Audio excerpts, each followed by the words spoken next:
Today's podcast is sponsored by TreasureHuntDownload.com.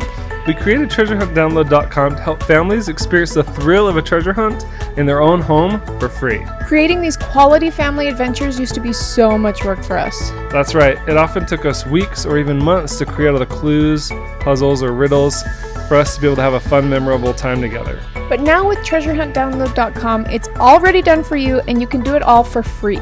Check out the link in the description or show notes so that you can be able to take your family fun adventures to a whole new level.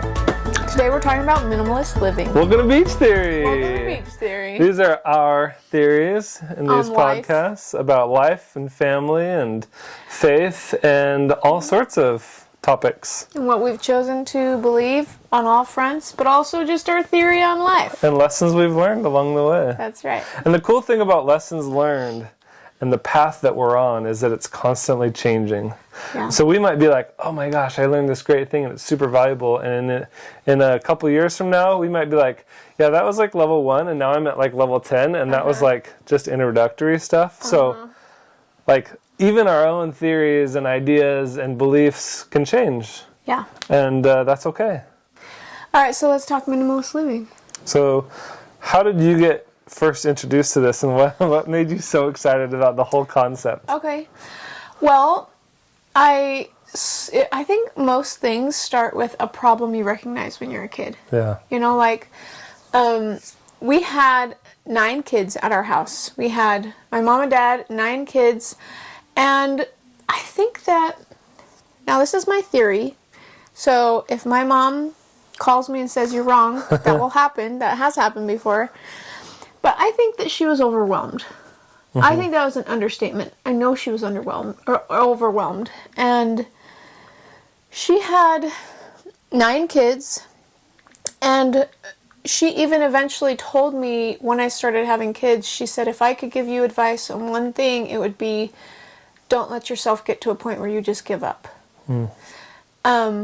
Which, if I read between the lines, means that she hit a point where she just gave up. Like, and I would say that is with probably sorting through things and getting rid of things.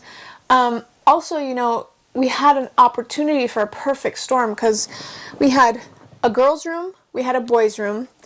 Eventually, I moved into a hallway room, and some of the kids stayed in the hallway room. And then mom and dad's room, of course. We were in a very small house. It was really the perfect storm because we had a girls' room, we had a boys' room, we had mom and dad's room. It was in a very small house, and my mom didn't work for a living with a full-time job. She worked for a living, keeping her kids alive and fed and all of the things. But eventually my dad lost his job, and we were in a tough spot, and I think that it really created this, out of necessity, just a scarcity mindset. And so I think we didn't really get rid of much. And I know my mom would probably say, you don't remember, I got rid of a lot of stuff, which is probably true. Is that how she talks? Probably true.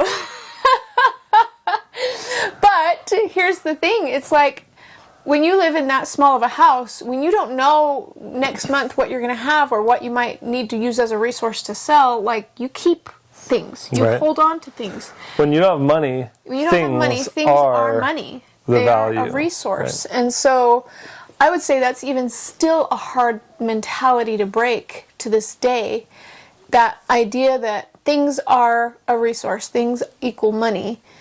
Well, because that's how you become thrifty.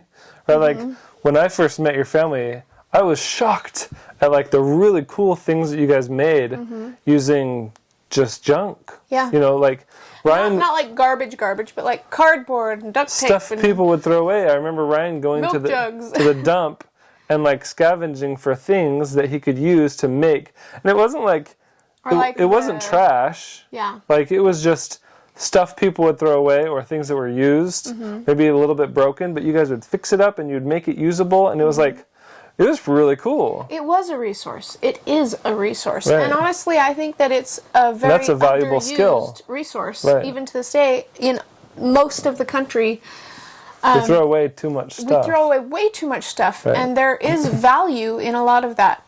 However, I can't live like that. That is something I have learned, is that I can't. Well, the problem it becomes is when it becomes excessive. When it becomes excessive, to the point where you're hoarding stuff that you really should be getting rid of. Yeah. No matter what your financial circumstance are, you shouldn't probably keep a lot of the stuff that's being kept. Like 12 garbage bags just full of cardboard. Like things that are like, oh, but I can use that. Yes, you can. But also it would be really easy to find it if you needed it. Right. So it's okay to let go. And I'm like, maybe I'm hypercritical because I remember living in a room that was really messy. And it really frustrated me. I mean, it was hard because the dynamics, I feel like, were hard to also get rid of things. It was like, my mom would ultimately go through whatever we were wanting to get rid of. And sometimes she'd say, no, you need to keep that. That's worth something. Or, then we would let go of stuff sometimes. But then there was also like, oh no, there was a million things in our room that were like, oh, that's so-and-so's. And then I'd talk to so-and-so. No, it's not that person's. And then that person would say it's somebody else's. And it belonged to no one. Nobody wanted to claim it. Yeah. Nobody cared about it. And yet it was sitting in the room. And that is so frustrating because it's like, who's responsible for cleaning it? No one. So it never gets cleaned. Right? Mm-hmm. Anyways, there's all these different things that just were really, really frustrating. And I had bad habits. Like I can't say it's all my family's fault or my mom's fault or anybody's fault. It's nobody's fault. Yeah. It's just a lack of making a plan once those things, I think, come into your home. Mm-hmm. And so, like, we have 5 kids. And something I've been really adamant about is not keeping garbage clothes that have holes and stains that I'm never going to fix. Like, I'm not going to do that. Even though one day I probably could. I'm not going to do it. I've learned that those things sit on the shelf and take up space, and then I never use them. And maybe that's being wasteful of me, but ultimately I've gotten to a point where I just get rid of them. Well, but you're in a position where you can afford to buy new clothes for the kids. If we budget, a couple times a year. You can go out and buy them new outfits. Mm-hmm. And sometimes you might go to a thrift store to find the new outfits, but at least it's in your budget. But then I just think it's a relative to say, like, hey, just because you might be wearing stained clothes or holes in your clothes, like, because you can't afford to buy new clothes, like, there's no shame in that. Mm-hmm. But at the same time, if you're in a position to be able to, like, don't keep bags and bags and bags of old clothes. And so that's where I think it becomes a problem, is when you're keeping all the old clothes while also buying new clothes. Because everything he says, I'm like, yes, that's what I meant. Didn't that sound like that? Like, I'm not exactly like what you said. I'm not dissing on stains and holes. I'm just saying, like, when I can get nicer ones, I want to. I hope what I say isn't just redundant. I hope it's adding value to the conversation. I mean, except for, I'm sure there's mothers out there who speak my language and can probably interpret my way of talking. Just hear what I mean, not what I'm actually saying. That's right. But seriously, it is helpful because sometimes I'll not say something that's like very most important. Could be hurtful or misunderstood to be judgmental. No, and that's a really good point. Is like, none of what I'm saying is coming from looking at anyone outside of me. Yeah. I'm not thinking that person has holes, that person has stains. I don't want to be like that person. I'm thinking, I have holes, I have stains in my clothes. I don't want to wear that. I'm not thinking that about anybody else. I'm thinking that about me and what I want. Or I don't need to keep that. I don't need to keep that. I don't need to save it in a bag somewhere. Mm-hmm. And I mean, I think that there was times where it was like, you were raised in a certain way. Certain things we could never find scissors. We could never find tweezers. So I somewhat hoard those things, I think. Mm-hmm. Even though I can't find any tweezers right now, which is really frustrating. I have a secret stash. No! Are you kidding me? Just one pair of my... You're holding out on that you actually bought for me. Oh, that's true. Because I was always like, where are the toenail clippers? And so you bought me this cute little thing, and it's got tweezers, and I keep it in a secret spot so that I know where it's at. I saw where you looked. I keep it in a secret place, hidden. That's so funny. See, but I have discipline to put it back when I'm done. You're right. You just leave it wherever That's why I have a problem with it. But I'm learning.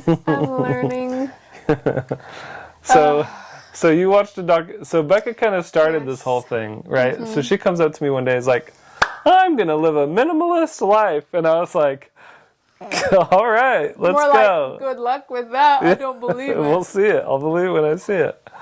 And so she goes and she watches this documentary and gets all fired up, and she's like going through all of these boxes of stuff and just like throwing away all this stuff. Rewind a minute, because it actually started when I first moved out of my mom and dad's house. Because I noticed But I didn't notice it actually starting until like a year ago. Oh, okay. That's when I introduced you to the documentary and made you watch it, and then you got on board. But you're saying you watched the documentary? No. It wasn't even a documentary. This is I noticed the problem when I was first moving out of my parents' house. Got it. Because a lot of my siblings were moving out, but their stuff wasn't moving out with them. And I was like, wait, that's stressing mom out. Like, you should take your stuff with you. Don't leave it there. Like, it's not her responsibility. She won't want to clean it or have anything to do with it. Like, she won't have a place to put it. It will just be there. Mm-hmm. And a permanent mess, like a perma mess. That's a terrible idea. So I was like, I'm getting all my stuff out, which is so funny because my mom is still bringing me stuff. And I'm like, of yours? Yeah. And you're like, I thought I got it all. I was like, I swear I meant to get everything. And I still feel that way. I'm like, no, I want to be responsible for all of my own stuff. It's really hard because I think my family likes to be like, I have this thing, I'm just going to store it at your house and you be responsible for it.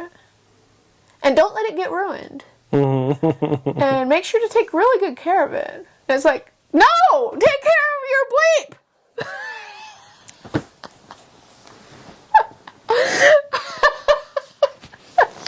You and your swears.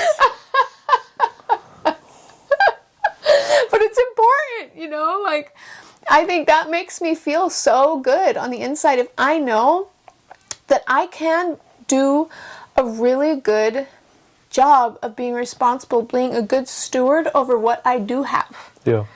Like, even we've been budgeting this week, which is so good. And the week before.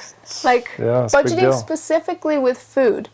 And I have been super wasteful with food. Like, super wasteful. And not like, oh, I just toss it in the garbage after I'm, like, eat a half a plate of food. No, like, I'll just put it in the fridge and it will go bad. Or I'll buy all these fresh vegetables and fruits and I won't get around to cutting it and it will go bad. And then I'll just send it out to the garden to compost it. And it's like, that was some really expensive compost, you know?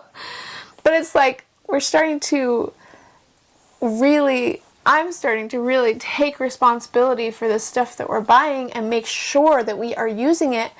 And it just feels good. It feels so good. Mm-hmm. Even tonight, I went through the kitchen halfway through the day, reevaluated what we still had, what we needed to use up. And I made a plan and executed it. And I just feel so amazing with that.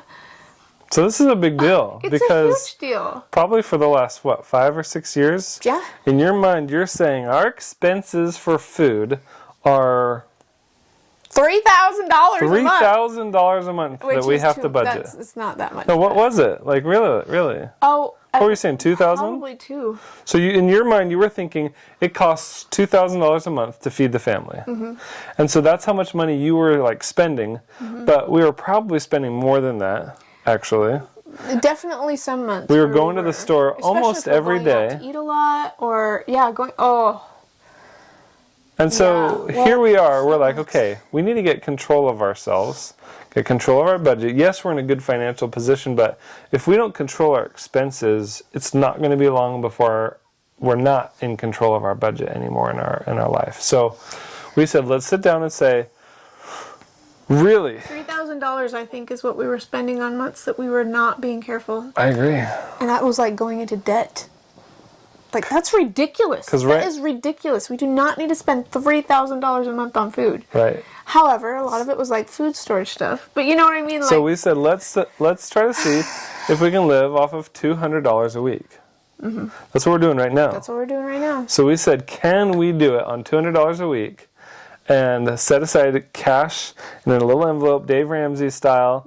This is our budget for this week. Yep. We cannot spend more than this. This is all you get.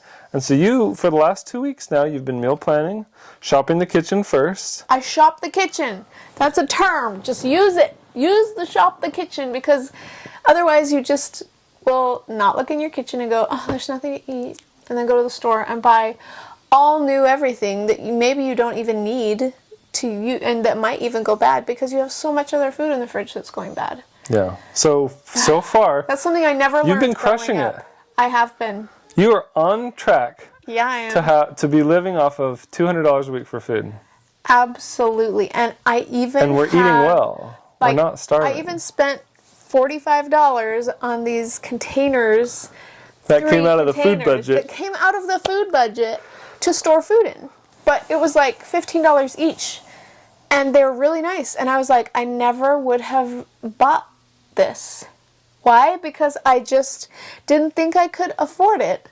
And that's the most ironic part about it, is that I'm buying things that actually last instead of buying things that won't last. And you're eating what you're buying instead of allowing it to go to waste, because you're like, hey, I'm buying this because I have a plan to eat it. So I think I didn't really want to talk about budgets and finances in this video. But it goes into minimalist living. But it really does It fit really does. into like having a plan for everything. Don't keep stuff just to have a redundancy upon redundancy. Like, if you're not going to use it in the next couple of weeks or month. I mean, obviously there's Christmas decorations, winter clothes. So we are that. we are by no means the poster people for minimalist living, but No we way. learned a lot about keeping crap and getting rid of crap. Yeah. I think that's kind of because see, after you watched the documentary and you went through so much stuff and got rid of boxes and boxes and bags and bags of garbage. This is not like a one-time thing. This is all the time. Yeah. You just don't know that. No, I do. Oh, okay. I see it. But I saw that and I was like, I want to watch this documentary. Yeah, So yeah. I watched the documentary and I got all excited too. Yeah. And I know I went through my office and I was like, I've got like boxes of cords Yeah. from old electronics that I'm never going to use. I'm really not. And it would cost me really a funny couple meme about dollars to replace it. And so I'm like, I just got to get rid of it. Yeah. So I got rid of a ton of stuff too. Yeah. A lot. Yeah. And it like felt good. It feels so good. Yeah. It feels good because if you know it's going to a good place, like a good thrift store that is going to be able to resell it and use it for something or whatever. Dump garbage. Like, there's it makes you feel, especially if there's like, what? I just say things and you don't hear me. Garbage? What? You're like, if it's going to a good place, like a thrift store. Garbage. Dump. Heap. Sometimes it does. And you're just like, blah, blah, blah. Like, I don't know if you didn't hear me or if you just didn't think it was that funny. I was on a train of thought. I know you were. And you derailed it. You didn't hear me. It's okay. But no, it's like when you have, so we have kids growing, right? And I have little girl clothes a lot of the time because we didn't have another little girl coming until now. But so many of the clothes, I was like, you know what? I'm going to be holding these for literally like 10 years if we ever have a girl. Or I have a niece that could use this and that could use it right now. And it made me feel so good to set it aside and be like, this is for that niece. So I can be helping out, you know? And so then I would set it aside and send it home with them. And they would be like, this is awesome. Thank you so much. That makes you feel good, you know, because you're not wasting. And then if they can't use it, they'll probably hand it off to somebody else. But at least they're not going to the store having to buy brand new clothes all the time. And, you know, I feel good because I'm not just throwing things in the garbage. Except for I do throw underwear in the garbage. I'm like, nobody needs this. Nobody needs no one wants hand-me-down underwear. stained hand-me-down holy underwear. It is done. That is one thing I do not do. And socks. Most of the time I'm like, when socks are done, they are done.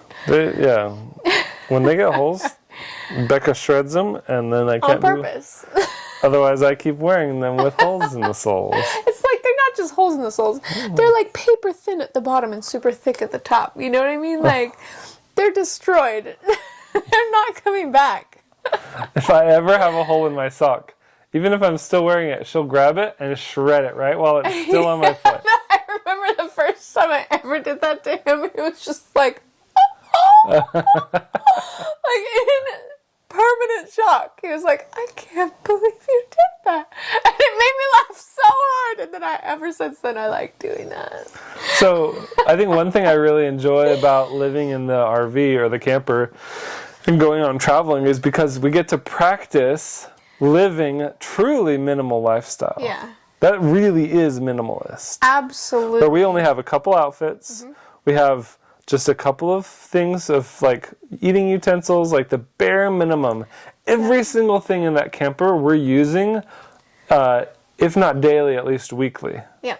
But we don't have anything else with us that we don't use all the time because it doesn't make the cut. It's so good. It feels freeing. And you know, there's no other way you could do it though. I heard somebody, I was just talking to a friend recently, that their mom couldn't handle them moving into a minimalistic lifestyle.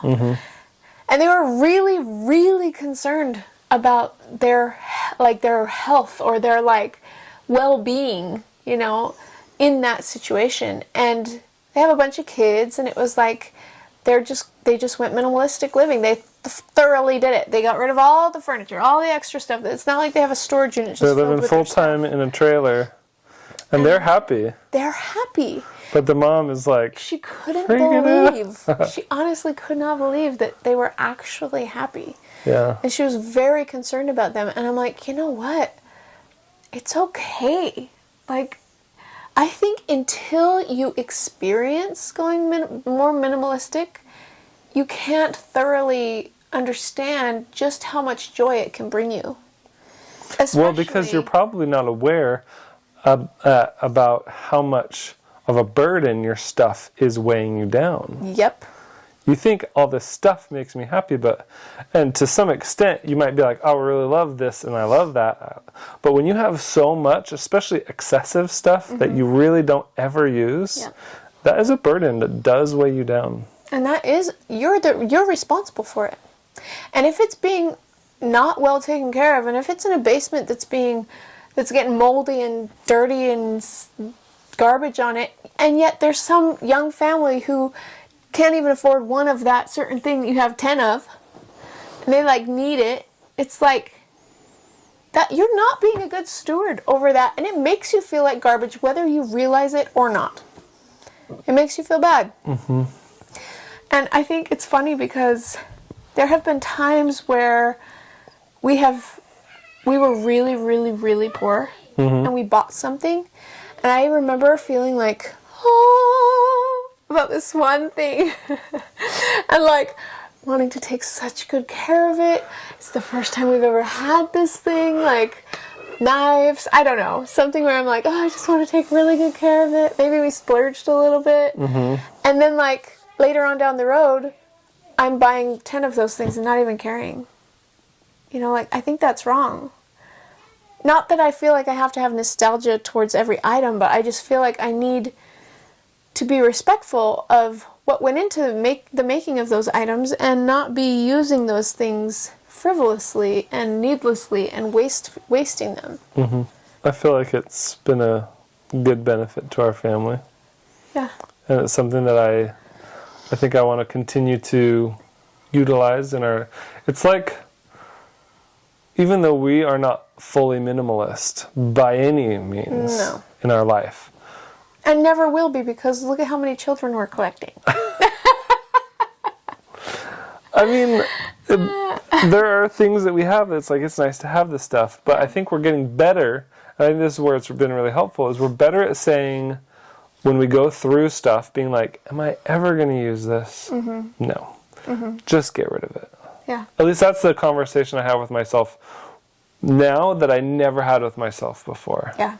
Like, I would keep things, and I would bring it with me. And it was like I had stuff that I'd boxed up to move, and then I'd move 4 times, and it was still in the same box. That I never unboxed it after years. And I'm like, this stuff is still in the same box. Yep. I still haven't.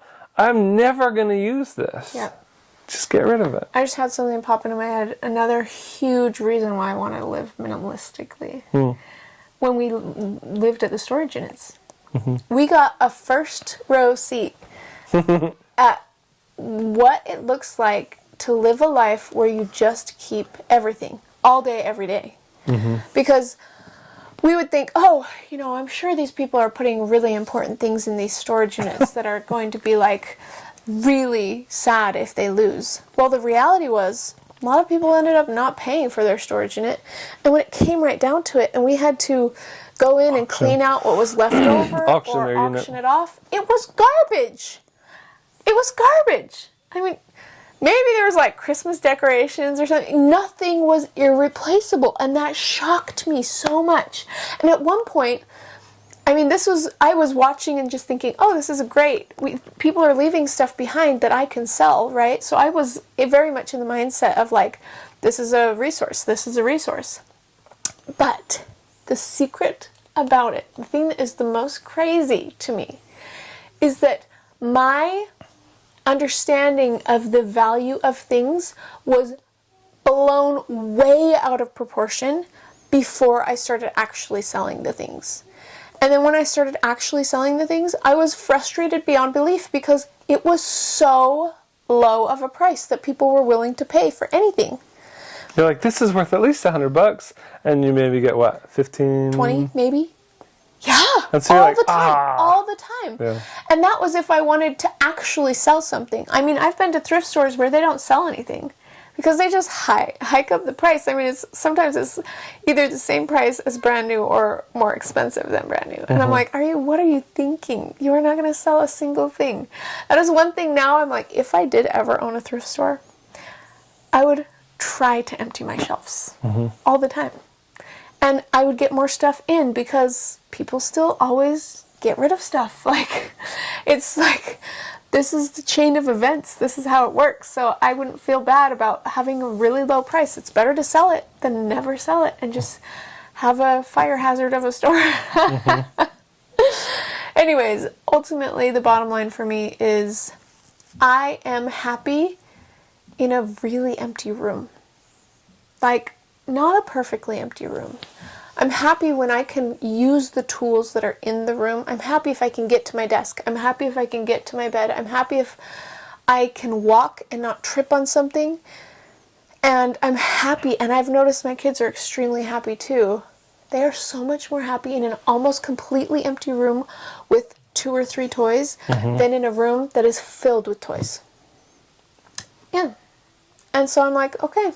Also, one other thing. Oh yeah, I forgot about this. This is so important too. We went to that human anatomy museum or whatever. What is it called? The Body Works. Yeah, Body Works. We went to that. And some study that was printed off, that was on the wall at that time, said people are most unhappy if they have one choice or like 30 choices. But the perfect amount of choices that make people the most happy are like 6. And ever since then, I've been like, that's true. I know it's true because that's exactly how I feel. I get stressed out when I go into the city sometimes because I'm like, there's too many choices. I could tell I'm a country girl. But I like to be in a country, town that's got a little bit more than nothing, What do you guys think about minimalist living and the concept of minimalism? I'm curious to know in the comments below. Let us know what you guys think. Also, it's really something I have not learned until being an adult. And is this something that it's an art to get rid of things. Is this something that you're familiar with, or something that you've tried in your own life or learned about? And what resources have you found helpful? Is this something that maybe you need to learn a little bit more about? Let us know in the comments what your thoughts are. Where on that scale do you think you are? Some people think that they're really minimalist living when they are hoarding. Yeah. And it's not, It's hard. It's hard. You know what? If you're not sure where you are on the scale, do something extremely hard and ask the people around you what they think. The people that live with you and know how much stuff you have. Either the people that live with you or the people that come visit your house, your close friends, people that you know aren't just going to be rude to you. You know, but honestly, if you want some good, honest feedback, you can always open up that door. Say, hey, do you think I'm a hoarder? Do you think I have too much stuff? Do you think I have too much stuff? And, you know, they might be like, yeah, you have too much stuff. But, or you don't have enough. I think one thing that they did in the documentary was they look at each thing and be like, does this make me happy? Oh, Marie Kondo. Who's that? So she helps people clean. Yeah. She's an Asian lady, Chinese lady that comes in and I'm not sure if she's Japanese. Anyways, yeah, she'll come in and she'll teach these concepts of like getting rid of things. And it's so cool. It's so cool. She'll say like, get all of your clothes in your whole house, or all of like mine that I own in my whole house, put them on the bed. And then go through every single one of them and is like, why am I holding on to this? Is this going to bring me joy? What feelings do I have associated with this? Is this bringing me down? And like, get rid of it. Or be like, this is something that I care so much about. Or this is something that I use so much. I'm definitely going to keep this. And like, you just go through every single item. And you know, that was something that there was no concept for at my house. Like, it just wasn't taught. I don't think my mom knew it, you know? And the other thing is that the Damewoods in Florida, I heard a new idea, which it might be new to you guys, or it might be completely like, of course that's the case. But she said everything should have a home. And I was like, what? Everything should have a home? Like, I'm pretty sure everything has a home on my bedroom floor. But she's like, no, if you want to have a clean home, make sure that every single thing has a place. And it was just this new concept that I had never thought of or heard of before. And yet it's this amazing tool, because I'm like, it makes you think more about each individual thing you have and go, do I actually need this? Like, I have some books on that shelf right now that I'm like, meh, I'm never going to read that. I know I'm never going to read that. I need to get rid of that. Yep. Some other stuff too. Anyways. I like that idea. Does it have a home? Does everything have a home? Does it make you happy? Is it something you're ever going to use? Yeah. These are all really good questions, but it requires you to self-reflect, be honest, and be willing to change. And I wish somebody had come into my home and just been like, this is what you need to think about. This is what you need to think through. Especially with kids' clothes. That's one that I was going to just... My mom still has bags of clothes from my childhood that she was keeping just in case. Like, I'm not sure. The end of the world, probably. But, you know, things that have never gotten used. And that are still not going to get used. Or even got, like, mouse eaten. You know? I do have to say, it's a double-sided sword, two-edged sword, because on the one hand, you're getting rid of stuff which blesses your life. But every now and then, I know. there's those moments where you're like, you know, we really need a costume that looks like this. And your mom is like, I've got just the thing. I know. And she'll go into these... That's true. and she'll find it. And I'm like... That's true. In those moments, I'm like, oh, that's really nice. Yeah. But is it really worth it? Well, and that's kind of where I'm at, I think, right now. Right. Because I'm like, I'm not living a minimalist life fully, obviously. Right. Like, we do have a lot, and I'm allowing the kids to have a lot, because I think at one point I was taking away too much from them. And being like, no, you get like 3 toys, blah, you know, that's it. Now I'm like, you know. We probably need to go through their rooms again, actually. Yes, we do. But I am okay with them having a little bit more. But also, we have so many businesses that if we were to get rid of all the things that we don't use every day, we would get rid of a lot of the things that we have built up as a resource for our businesses. Yeah. Maybe it is an excuse. But also, I've been holding on to a lot of Harry Potter, like, wand making stuff that I could have gotten rid of, but I spent so much money on it that I'm deciding not to. And now we're going to be using it and making money off of it in the next week. Yeah, I think we should talk about that in the next podcast. So that is something that I'm not getting rid of, and I'm kind of happy about it, Yeah. But we'll see. It just depends on what I'm willing to keep and what I'm willing to get rid of. I don't know. It depends on the I think we still have room to grow. Yeah. Oh, yeah. And we'll probably be having this as a battle our whole lives, honestly. But at least we're aware of it, and we're trying. Yeah. That's what matters. Yeah. Good job. Thanks. You're doing great. Thank you. I actually really need to go through a lot of stuff in the house right now. Yeah, that's true. And when we don't have a budget for kids' clothes, I do hold on to kids' clothes a lot more. But when we have a budget for kids' clothes, I toss stuff out so fast. And sometimes, most of the time when I'm throwing them out, I say, no one's allowed to look in this bag. Get away from here. Stop it. Psh. Most of the time it's you.